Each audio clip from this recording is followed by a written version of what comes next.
Pengantin wanita kecelakaan H-3 menikah, wajah bonyok penuh luka, hasil riasan MUA dipuji.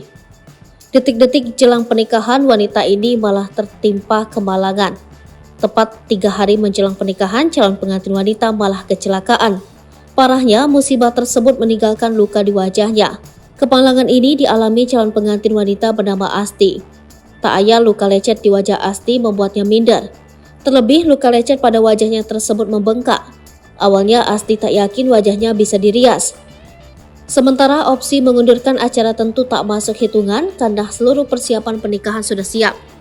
Kisah wanita malang ini dibagikan oleh seorang MUA yang bertugas merias pengantin wanita tersebut. Melihat kliennya tertimpa musibah ini, sebagai MUA pun memutar otak. Tak hanya harus menutupi bekas luka, MUA juga harus memikirkan cara agar luka tersebut tak infeksi gara-gara make up.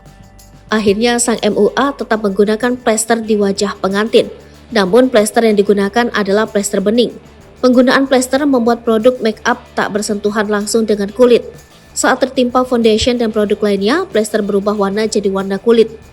Walaupun masih terlihat ada plester di sana, namun wajah pengantin tetap cantik. Tampak hasil make up memuaskan, mempelai wanita terlihat sangat cantik. Penampilan di hari istimewanya pun tampak manglingi. Dengan teknik mumpuni, sang MUA berhasil membuat wanita itu jadi flawless dan glowing.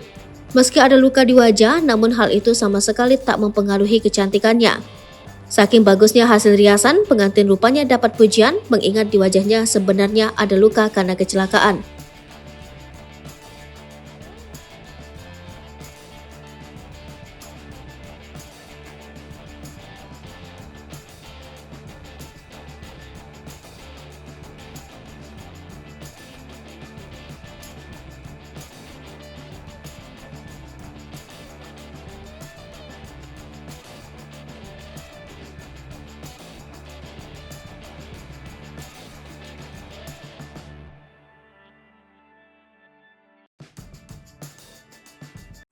Download Tribun X sekarang, menghadirkan lokal menjadi Indonesia.